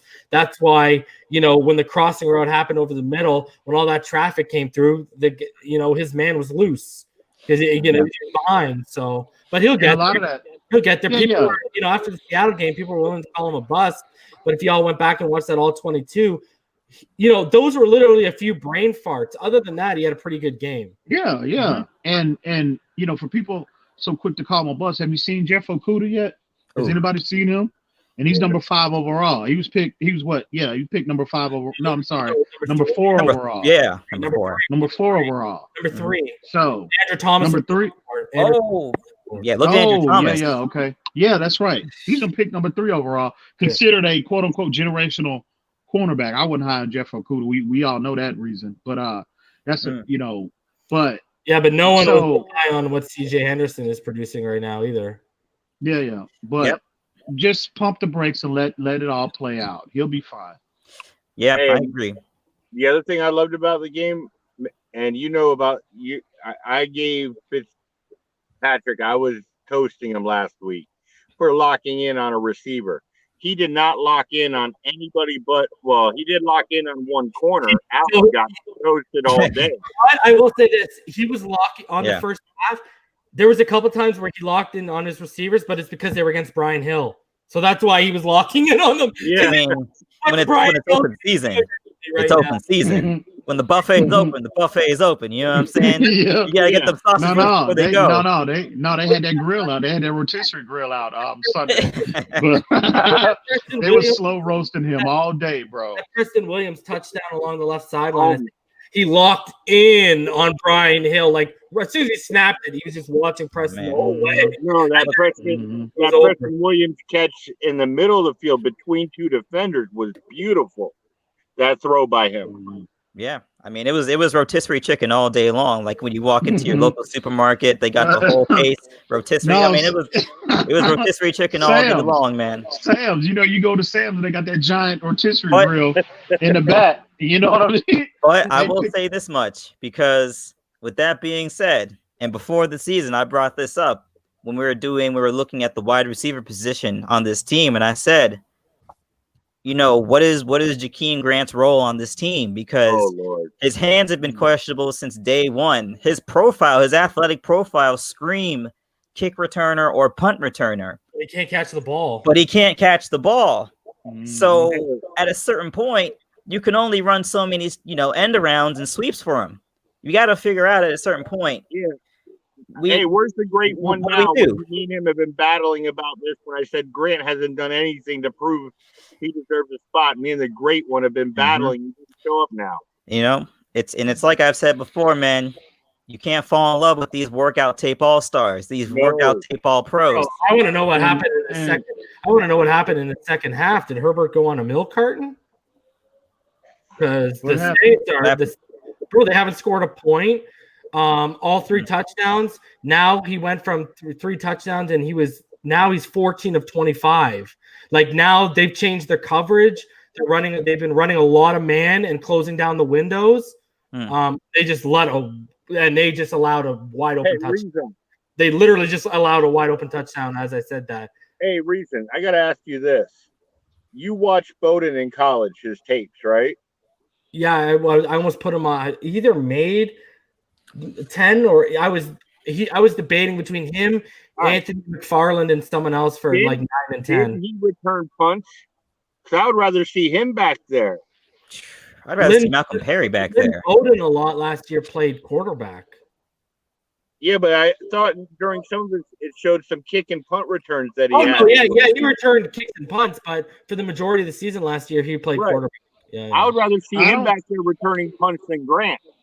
I don't know why they don't even have why they don't have Matt Breida as returning kicks as well. I mean, it just goes. I mean, I believe what we're seeing is what we've known about Jakeem Grant. He's not quite a starter. He's not quite a boundary player because he can't. It's just at a certain point we have to come to the determination that he ain't gonna turn into what we want him to turn into. He ain't gonna all of a sudden blossom into Tyreek Hill. He's Jakeem Grant, and that's fine. But man, you can't fall in love with these workout tape all pros, man, because we should be celebrating a 3 and out. We should be celebrating a 3 and out, not holding our breath, hoping Grant can secure the punt. I'm just saying we got guys that should have that opportunity over him. That's just what I'm saying. I understand his profile is amazing, but is he a baller like that you're gonna keep giving him? I mean, we gave him a second contract as well. So I'm just saying what is he bringing to the table, because it doesn't look like he's going to evolve into the wide receiver that can take advantage of his physical tools. Oh man. I'm just reading the riot act on I will say he's been given every opportunity, bro. Yes, he has. At the end of the day, you Buddy, cannot say this. He's not a Flores guy. He's not a Flores guy. Flores don't matter. Nope. What's good, everybody? I would rather see your Wingstop guy getting out in the field over Grant. Bro, I hear you. No, that's I'm saying that. Stop, guy. Well, my Stop disrespecting that man like that. Why are you giving him that jet sweep when he's already having a shaky game? Bro, I know, right? His hands. Bro, I'm trying to jet sweep him out the stadium. I'm hoping the Jets keep him out of the stadium. I'd rather send Breida over to the side and have him come back for the Jets this week. Bro, everybody's hyping up Justin Herbert, I see. Yeah. Well, yeah. he just I mean- made a touchdown in some of the worst coverage I've ever seen. Like, Jesus. I- The Saints defense is just They're terrible, bro. Yeah, Like, they're The Saints, they're a shell of themselves, bro. That's not the same. It looks like the dynasty is fading with the Man. Saints Oh, right yeah. now. Oh, yeah. after that hit from that Rams player, they've never been the same. here's another thing, we are only Well, after this week, we're only 2 weeks away from potentially seeing Callaway. hey now. Now that'll be nice. Hey now. And he'll be coming up. And I'm telling you right now, he'll be coming up. They didn't bring him on the practice squad to sit out that suspension just to remain on the practice squad. They're just, he's a talented kid, bro. Yeah, he's just a whack job mentally. Yeah. He can't stay out of trouble, bro. That's his problem. Because he had what? Talent never been an issue. He had like a 700 or 800 yard season. Yeah. I mean, he's a talented kid. and it's one of those things you hope he's humbled himself. Yeah. You know what I'm saying? So what you guys think was wrong with Breeze tonight, man? He's old, bro. He's old, yeah. This has been, I don't know if this is everyone's first time watching him this year, but this is, if you've watched Breeze multiple times this year, it's been an issue. Yeah, I see his arm is Father really, Time. Father Time has undefeated. he has kicked his front door in, bro. Got him in handcuffs. his arm strength. He said, is "You come waning, with me. man. You come with me, Mr. Young Breeze." man. You got him in handcuffs. Everything is in front of the sticks. Yeah, you see his arm strength. Is in front of the sticks because He's basically going what Fitzpatrick is going through right now. no. In terms of- Fitzpatrick got more What? on his ball when you. Oh, yeah. No, I'm talking Back about week. with his arm strength waning. Well, that's Yeah, but way more with. See, hold on. Here's the thing. What people don't realize is, and this is why I talk about mechanics all the time. Breeze, since his injury, okay, that's why he went to Tom House and reworked all of his mechanics. That's why he has the same throwing motion as Greg Maddox, because he had to make up for his lack of arm strength. He's had this. You knew this was going to hit him because of how bad his shoulder injury was. I tell people all the time, you know why we turned him down, even though we made the wrong decision? Because only 10% of athletes come back from the injury he had to his shoulder with full rotation. And the thing he had a weak arm to begin with. He had a pop gun on to begin with. He was at Purdue. He didn't have an overly strong arm, even coming out of college, right? So that's why they were quick to replace him. You know, I think it was Doug. Did Doug Flutie replace him, or he replaced Doug Flutie? No, it was Philip. No, Philip Rivers Doug replaced. Flutie was there. No. Doug Flutie was there. Oh yeah. Flutie was there in the beginning. Yeah, you're right. Replaced, I think either Breeze replaced Flutie or Flutie replaced Breeze, and then Breeze replaced Flutie. Yeah, okay. Yeah, so Breeze, and they got rid of him quick, right? They didn't even think about getting back to the table after his contract was gone because of that injury. So he had to rework his mechanics. So, you know, mechanics can only save your arm for so long, bro. Especially if it's not. And if you look at their offense, you know, that's where LSU, that's where that's where Joe Brady came from. They're known for being the best in the NFL in manufacturing space for wide receivers. But now, when you got an arm that can't even what good is manufacturing space 20 plus yards downfield? A guy who can't hit him. And you know, Peyton Manning during his last season, you know, he was compensating for his arm weighing too. During that, you could see it. You could especially see it during the Super Bowl. He could. I mean, man, Peyton Manning was the worst I've seen though. But he had a legitimate issue. I mean, that nerve in his neck. Yeah. You know, he couldn't even. I don't even think he can. They were saying he couldn't even throw the ball 30 yards, bro. They were saying he couldn't even turn his head. I mean, it's amazing. That ought to tell you how great that defense was. Yeah. That he actually got a Super Bowl. Greg Williams. You know what I mean? He had Greg Williams. Von Miller was the MVP of that Super Bowl, right? Yep. Yeah. That was Wade Phillips was the coordinator of that defense. Oh, I thought we were talking about the Saints. Yeah, Greg. The Saints haven't been the same since Greg Williams left. Yeah, definitely. And you know, I think you look at Michael Thomas. The reason why he left is because of bounty game. Well, yeah. They kindly escorted him to the airport. Yeah. They kindly escorted him to the airport. Yeah, but see if Brett Favre sends him a Christmas card every year. You know, it's one of those things. Because Michael Thomas is a great player, but he's out here getting almost 150 balls a game, a season. Don't say that, Damien. Don't say that. And he's doing that on a lot of that. He's almost like a boundary Wes Welker, just a guy that helps him move the ball. He's not Alvin Kamara. Wow. A lot of bubble screens. Exactly. Did y'all just see that Alvin Kamara catch? Oh, hold up. I'm behind. Yeah, I'm behind too. Yo, watch this. Look at this. Look at that. I'm behind. Wait. I'm behind. Hey, you know when I knew it was going to be a good game for our defense shout out to yesterday? Damien D's for a $5 donation. Shout out. We're going to beat the Jets so bad. Gates Oh, going I to see it now. game. I I can see that. I told you yesterday that's I can see that. so sweet about the game if we beat the Jets. Wow. It's because I don't know if y'all saw Gase today, but Gase said he's actually thinking about relinquishing play calling. Sure. Yeah, and he has never not been the play caller dating back to his time with us. Adam Gase is gonna show up to the facility. His name's gonna be off this parking space. They're gonna, you know what I mean? They're gonna start taking his name off the coach's office. It's gonna be like, what's going on, guys? You know when I heard quietly. But in too much. I heard quietly that Sam Darnold, they're looking to trade him in the offseason. No matter what they do at that guy's gonna have a resurgence. That guy's gonna have a watch. Yeah, I Darnold is not the problem, in my opinion. No. I told people what the problem was last year. I broke down what they were doing offensively. So, but whoever takes over, Darnold was talented. Whoever takes over for the Jets should be smart and just keep Darnold, man. No. Trevor Lawrence is more talented. He's the better prospect. I mean, if you have a chance at him, yeah. But if if you're smart enough, like say if Trevor Lawrence goes ahead of you, I will be smart enough to keep him. The Jets are going to be picking up for the $1 Australian donation. Shout out to you, homie. Shout out to Australia.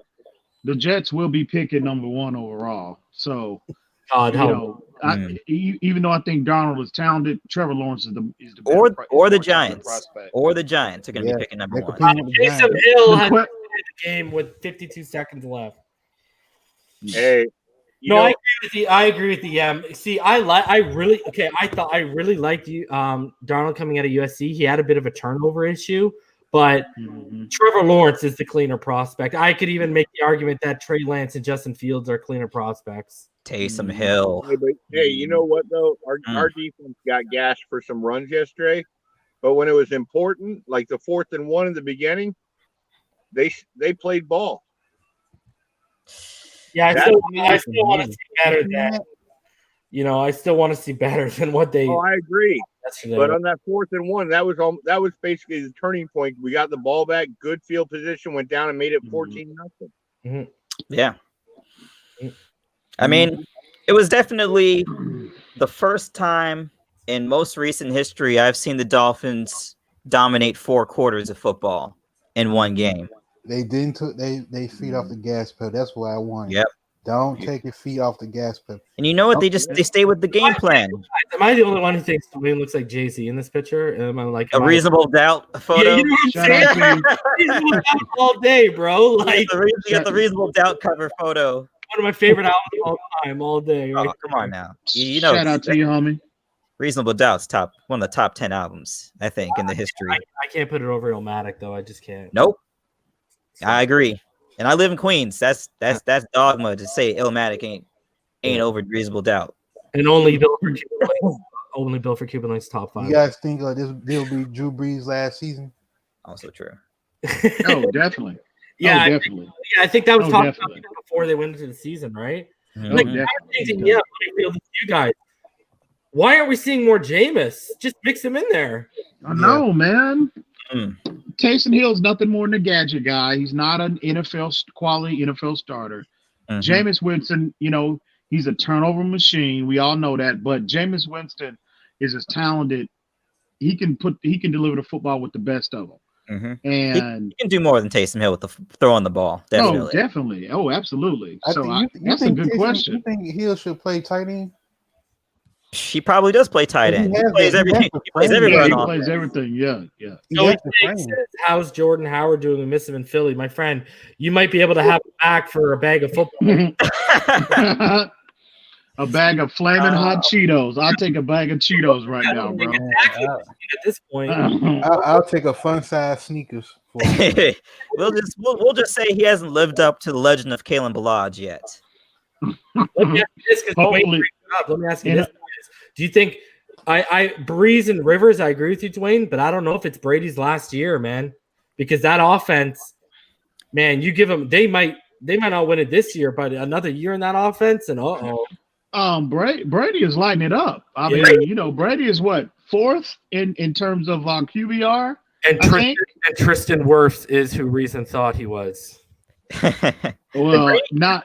Well, He's gonna play this he only had one bad play against Khalil Mack. If you go watch that game, he won almost every rep against Khalil Mack, and that's coming off a week where he dominated Joey Bosa the week before. So that's the thing. Don't let one highlight skew your opinion. If you go, because I actually went back and watched, because I was like, I don't believe this. And I went back and the old all 22 don't lie. And Khalil Mack was having a rough outing. And if you go watch that play, I forget who said to me, but they made the valid point. You were seeing Tristan Wirfs wrestling come out in that, because if you look how even Tristan Wirfs basically led himself into that flip. And if you watch how Tristan Wirfs landed like how you take a wrestling flip, like how you take a shoulder toss. If you look at how Wirfs landed, he uses his wrestling background to land properly and not injure himself, which was actually fairly impressive. So it looks like Tristan Wirfs and Austin Jackson are performing the best at all those. And Jedrick Wills when he's healthy, yeah. They've been performing the best at all those first. And your boys produced really well too. Mekhi Becton. Yeah, Becton as well. He just hurt. Right? He just hurt. It's right. Andrew Thomas looks like he's bust city, bro. Whew. Yeah, he might have that Eric Flowers syndrome. His best position might be, they might have to kick him inside. Yeah. But you remember the whispers reason though. They were there. Last year they were quietly several unnamed. I brought him up. Anonymous sources were saying that. I brought him up. They thought that his natural position was better suited for guard. So, and let me ask you this, EM. You've seen Kinley, and people are about to see you. The guys, 165 in the room. I will be dropping the Solomon Kinley is a stud film analysis either Wednesday or Thursday. I am aiming for Wednesday. So be out on the lookout for that. It's going to cover the first 4 games, and it's going to be about 16 plays total. So it's going to be 8 from run sets and 8 from pass sets. And the scary thing is I managed to find 16 dominant reps. And I managed to find reps in there where he also shows how smart of a player he is, his situational awareness. Yeah. Like he's, I know EM was complaining about his combo blocking yesterday. I've got plenty of examples of great combo blocking from him. I wasn't complaining about his combo block. No, it's not combo blocking at certain points yesterday. Huh?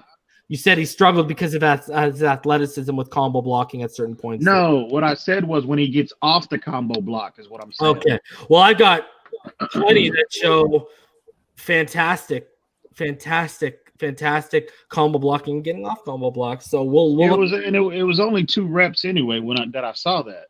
It was only 2. I wasn't complaining. I said it was 2 times when I saw him when he got off his initial combination block with either Karras or Robert Hunt, him identifying a target, he couldn't get there. It's like, he was slow.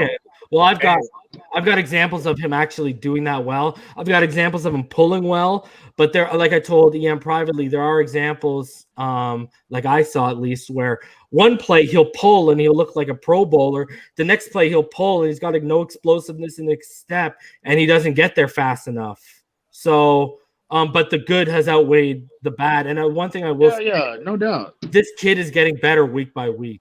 That's Nobody was. That's the great thing about Solomon Kindley right now. So Yeah, he's been good. He had, I didn't say he was horrible. I just said it was a couple. bro, no one plays said that you said it's hard. I was talking to the general public, my friend.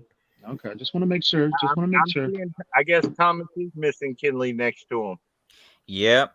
And I think from a Dolphins perspective, to say that you hit on all of your offensive, on all your O-line picks in the draft. One draft, bro. Sorry, it's not Andrew Thomas. Oh, Andrew Thomas is a bust. But Austin Jackson is a starter in the league. Solomon Kindley has been more impressive than Austin Jackson, I would say. And then you got Robert Hunt getting his first action, looking impressive too. So to hit on all three, I mean, at that point, we know Karras is here on a bridge contract, basically. So, if we continually see the pressure come up the middle, at some point, do we take a look at what Dieter has to offer and see if he's cleaned up any of those issues he had in the training camp, particularly when it comes to snapping the ball? My God, the Saints secondary is garbage. Come on, dude! Did you see how high Mike Williams got on that vert? Yeah, what he's a monster. Play by Mike Williams. He's a monster. Go on. Still, that Saints All right, gentlemen. I'm out, fellas. Y'all be good, man. You take All care, All right, Ian. be good, Em. This is Davis throwing the ball around this game. When is Jackson able to come back? When the suit, they do not have given us a timetable. But Well, I man, know they that- put him on the list. That's why I was wondering if it's a certain amount of time he has to be out. but I'll tell you something though. You could go on IR for the full year if you want. Well, I'll tell you something for when he comes us to back- trade up. I think it's 4 weeks or 6 weeks, one of those two. Because I have Nick Chubb and they're expecting him back in 4 to 6, and he went on IR. Yeah, but then because for a lineman, a foot injury, that's Yeah, nothing to take too Yeah. lightly. especially if it's your lead foot. Yeah, So Well, once he gets back, I have a feeling Jesse Davis won't be starting anymore if this continues with the way Hunt's playing. hold on a sec. 50-yard attempt. Let's see if they hit this. Oh, they called a timeout. Yeah, we were talking about that earlier, and I would make the move. I mean, Jesse Davis, even yesterday, he looked like he struggled at times. They accredited the sack to Fitzpatrick, but there was tons of pressure, even bodies falling consistently. So I get their Karras grade because I saw that even from watching the broadcast. The pressure looked like it was mainly coming from up the middle or to the left side when it was coming. So, and I think to a certain extent, no, we understand Karras is a bridge center basically to get us to who we hope will be the eventual solution at center. But Jesse Davis's best utilization is as a swing tackle and his versatility to play all along the line whenever you need him. So, I would just like to see Jesse Davis be put back into a role best suited for him because, him as being an anchor this on guy the O-line, I don't know. missed it. Wow. Yes, he did. well, he's not no Jason Sanders. And now Breeze is going to win in overtime, and Herbert's going to be robbed of his first pro victory. Wow. Yeah, he's definitely no Jason Sanders, Badgley, or he would have nailed that. I mean, you saw that 50-yard attempt on the it's automatic, bro. Man. People starts calling Jason Sanders Mr. I Automatic. honestly think this man can make it at 60 yards. All right, let's not put him in a position where we got to see that. I'm just saying, because you saw how much distance they had, though. Bro, I'm beyond 35. I don't need that for my heart, bro. Man, that distance was amazing, though, for 50. Yeah, no. Yeah, it was right in down the middle, right? No question about it. I mean, without a doubt, we damn. do have Pro Bowlers at the special teams position this season. It's not even a question at this point. Yeah, Matt Hawk's been really good too as well. Remember, Sanders caught a touchdown last season, though. Jakeem Grant about to make the No Bowl team as a punt returner. Hey, bro. You mean a first class ticket to the couch? yeah, exactly. Local Wingstop. Hey, you saw the Chargers celebrating. They thought it went in. Hey, Reason, you remember who wanted to draft Sanders? One of the better special teamers coaches we've had in a long time. Yeah, Rizzo. We talked about this yesterday. Yeah. Everyone was like, "Yeah, we were thanking Rizzo for That was his parting gift. Was Jason Sanders, right? Yeah, he was begging the table for I Sanders. actually wish we kept Rizzo because he's actually one of the best coordinators Oh, we've yeah. probably had in the last 10, 15 years. The memes of his face on the sideline is legendary. Yeah. And he wasn't getting into the whites, so he was all good on my side. Hey, that was going around in the Gates administration. I'm just saying. You saw that? Smelling salts. No wonder the offensive line was garbage during his time because the offensive line coach was literally doing lines. Yeah, bro, that's the only lines he was worried about were coming from coming from the homie Pablo. Yeah. You know what I mean? He's in the phone as Snacks. And that's his name is Pablo. Snacks. And that's the thing. Our new line coach is a keeper for sure. Marshall's a man. That's the thing, Havoc. You're probably not getting better. You're not probably getting better, Yayo, than in Miami, right? Yeah, right. Like Adam Gase is like, let me hold that until the end of the game. You know the vibes. Yo, put it on the smelling salt bar. It doesn't even matter. Come on now. Come on now. You remember Gase's eyes during You seen his eyes during the conference? during the press conference, he was doing some of that before. Bro, if you progress to smelling salts, you need to go to a meeting because things have gone horribly wrong. Yeah. Hey, so that's how he comes up. That's how he comes up with his brilliant offensive play calls. Yeah, right. Those the smelling salts. He's out there in his basement like a beautiful mind on smelling salts, just drawing up plays. That's the reason I could see us putting up another 40 against the Jets this week easily. Ooh. I don't want to jinx it, but everyone's like writing them off, and I'm just sitting here like, oh my god, I hope y'all are right because I hopefully I think we have the right coach. All right, I'm saying it because their secondary. I don't know if their secondary can handle anything. Yeah, that's the problem with them. Their linemen, they got a couple good defensive linemen. It might be a little difficult to run, but passing against that secondary is going to be pretty. It's going to be like playing the 49ers secondary again. Mm-hmm. But I think we have the right coaches. I think our front seven's going to give their offensive line fits too. But I think we have the right coaches that have the right mentality to say we're not going to take the Jets for lightly. I think we have the right coaches. Well, and we can. They're the type of team where we can get up early and start giving them the exotic looks that we were giving. So I just like the fact that our team has a long-term plan and they're actually sticking to it.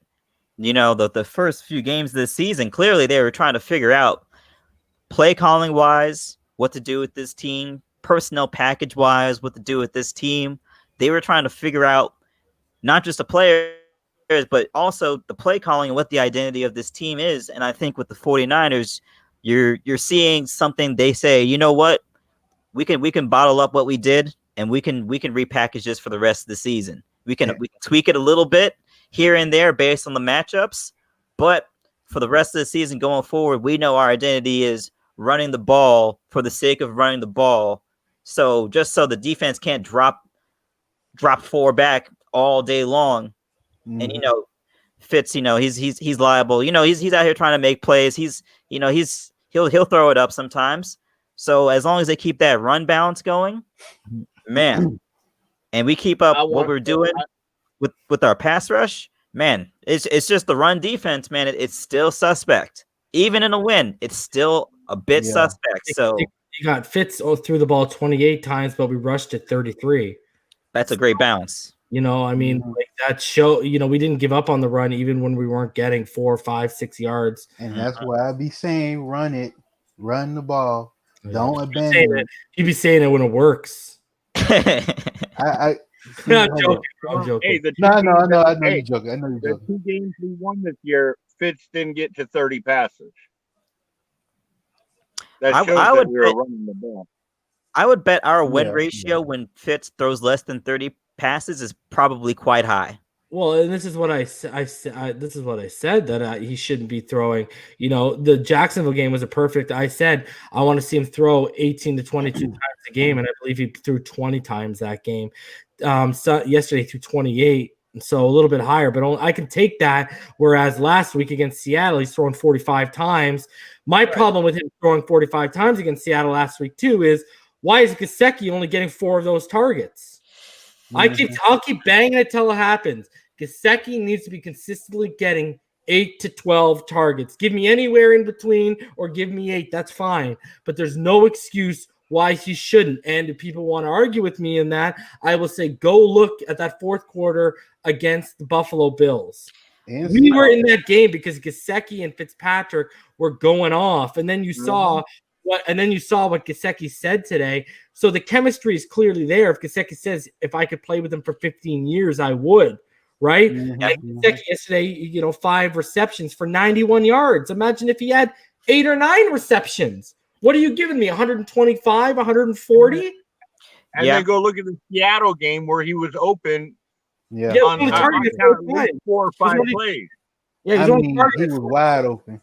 I think the defense was like 5 yards off of him.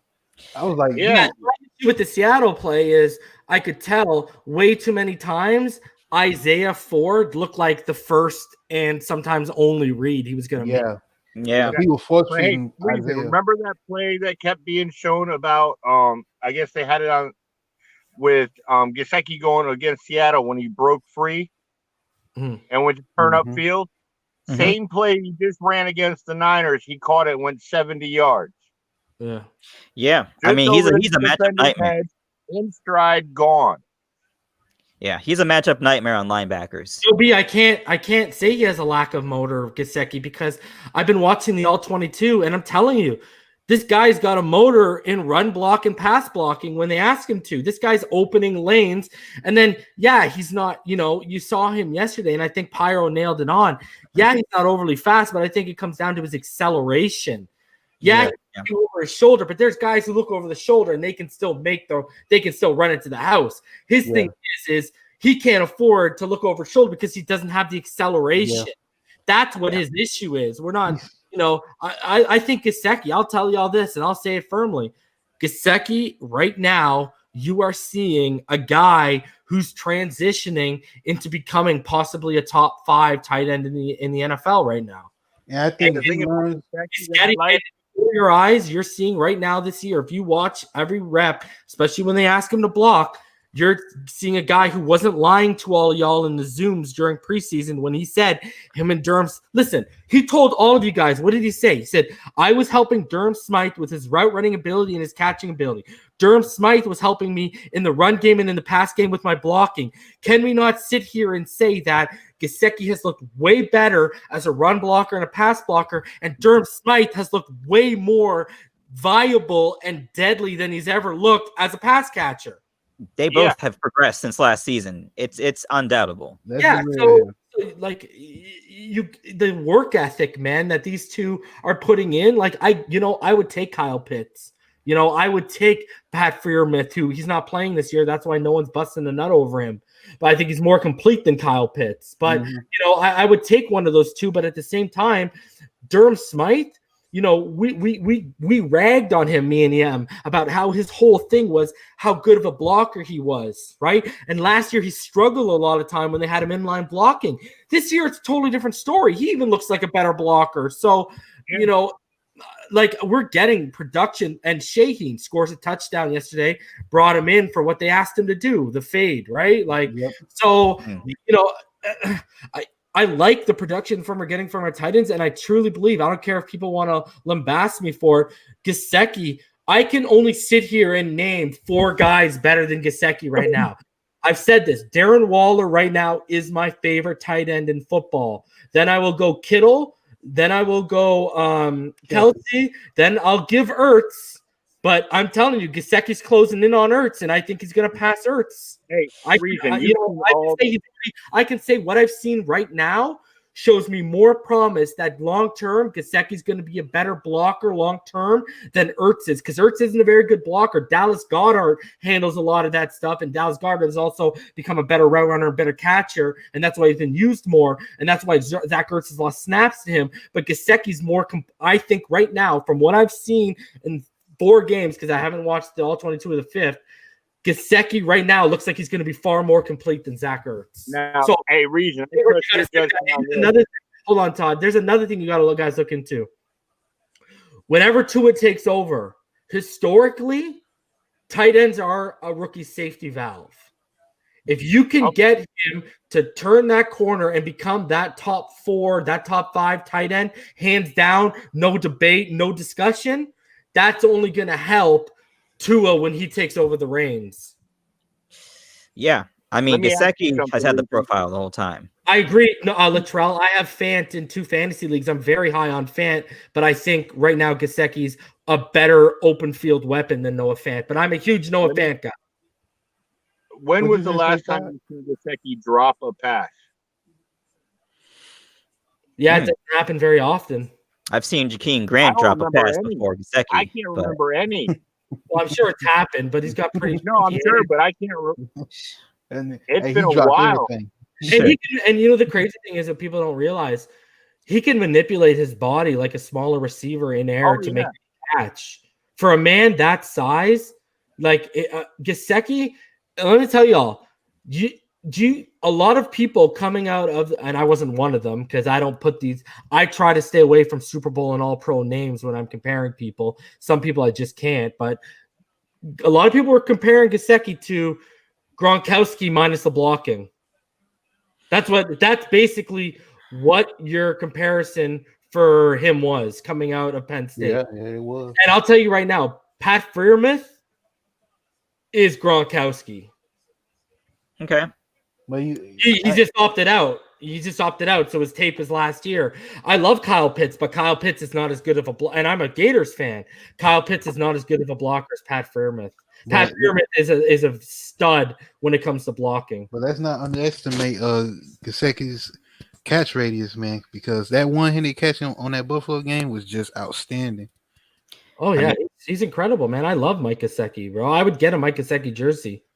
Man, we utilize him more, man. Who's he's the best tight end we've clearly had since what's his face? I went to Buffalo. Clay? Yeah, Charles Clay. Yeah. And he's better than Charles Clay. I will say Charles Clay wasn't my favorite tight end. You know, my favorite tight end going back to the 2000s was probably Randy McMichael. And I like Steve Jackson. Yeah, but bro, like, how old are you, bro? I like Troy Drayton. Yeah. I like Otto Graham. No, I get it though. Yeah, because you're older. You saw it. I was a young kid, right? So, but I think Gesicki is the best weapon we've had there in the 2000s, hands down, and now you just got to utilize them more. And that's the thing. That's what pisses me off about Fitz. Well, it doesn't piss me off about Fitz. Fitz will utilize him so much one game, and then all of a sudden he becomes an afterthought. And you're like, man, keep him in the game plan. The reason you should be targeting him alone, he's a matchup nightmare. He is a matchup nightmare for whoever you have against him. He's faster than the linebackers. He's bigger than the cornerbacks. And more physical than any. More physical than the wide receivers. I mean, this is a guy, when you're looking at his profile, you know, he should be a lock for top 5 tight end in the league. It shouldn't even be a question. He should be a key factor in this Jets game, man. Ooh, he's gonna eat them up, bro. They're not gonna have a solution for him in the middle. I want nowhere 2 touchdowns. Bro, I think, and you know the Dolphins, particularly Gesicki and Shaheen and Durham Smythe, they're looking the tight end's way in the end zone. So, the thing about Gesicki is he can jump with the best of them too. Yes, he can. His vert is unreal. Yeah, it's funny. It's like he's a more physical Devontae Parker, because if you look at Parker. With how he goes up and catches the ball. Yeah. How'd you love that tape of him throwing the ball from his backyard, running through the garage, and kept catching it? Oh, I loved it, bro. I think I showed it on here. He should get his backup. And I think the Chargers just lost, guys. Oh, what happened? They turned over? On third down, Herbert threw it behind the wide over receiver on the in route, and then next play on 4th and 7, they got it to about 6 yards, so they're about a yard short. But I mean, great effort by Herbert. You lost; it ain't your fault. The defense clearly adjusted in the second half, and if it wasn't for blown coverage, you probably wouldn't have that bomb of a touchdown. But Herbert looked phenomenal in that first half, but that's the reality of the NFL. Oh, and Mike Williams went down really awkwardly on his line. I was about to say, on top of it, Mike Williams got injured on the last play of the game. Yeah, how his body contort when he was tackled. Yeah, I see. Yeah. Hey, man, you know what? It's going to be – you got to give – hey, man, he's kept them in there. It is what it is. Yeah, that's the game. Yeah. And then you know what? And this is particularly when you have a rookie quarterback with a limited playbook, all the defense has to do is make very simple adjustments, and there's not much you can do about it. That's why when I hear, Tua knows 40%, I'm sure that was just like a ballpark figure, pie in the sky figure. But when you only can use so much of the playbook, Herbert's a giant. Situationally, you're just limiting your options. Yeah, exactly. So just from an option standpoint, especially on 4th down there, right? You're on 4th and 7. Yeah, and you got a limited playbook, and it's already limited because you're in a long to begin with. I mean, teams don't have tape on rookie quarterbacks, right? They don't. You guys saw Herbert side by side by Breeze. Yeah. No. Yeah, because Herbert's like 6'5", bro. He's like you think he was that tall? Yeah, Breeze is only 6 feet, right? He's the same. Breeze is the height as Tua Tagovailoa. Yeah, just about 6 feet. Yeah. What was crazy though is, what did they list Russell Wilson as? 5'11" or 6 feet? I think during the draft process, I believe it was 5'11". Because Tua is clearly taller than Russell. Yeah, about an inch. Yeah, Russell ain't that tall though. Yeah, whatever they say Russell's height is, take 2 inches off of it. He probably telling Sierra, you ain't wearing heels ever. Yeah. All right, we're about to hit the 2-hour mark. Todd, we'll start with you. Let's go through final thoughts, boys. Hey, let's just keep the momentum going and, try to improve everywhere. Thank you very much. Great show, Reason. Appreciate you, homie. Pyromancer, what's going on, buddy? Same thing with Todd. You got to have a continuity. You have to keep this momentum going. Do not, go fall for the trap game. You have to take the Jets serious. I don't care if they're winless right now. You have to take them serious. They're NFL team. Like they say, any given Sunday, you got to take those words to account. But I'm happy about the game, man. I'm enjoying it. The media is screwing us over, not talking about it, but that's okay. And like always, and I mean always, root against the Texans. You guys didn't root hard enough. They won. You guys didn't root hard enough. I'm still pissed off about that. I mean, the Jacksonville Jaguars handed them the W. On 4th and 1, you literally ran and fumbled the ball. What the hell was that? I don't get it. The gas, man. I'm tired of it. Whatever. That's what bad teams do, man. Man, I mean, you 4th and 1, you try to scramble they try to do a wildcat. He scrambles it and he literally fumbles the ball himself. Oh my God. Was that James Robinson? I believe so. Don't be hating on my boy James Robinson. Yeah, James Robinson. Number 1 pick, man. I'm still pissed off about that. Havoc, what are your thoughts, bro? I mean, I always appreciate the ability. Always appreciate you bringing me on.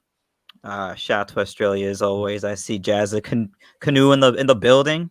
Western Australia gang. When we say be patient, they have a plan.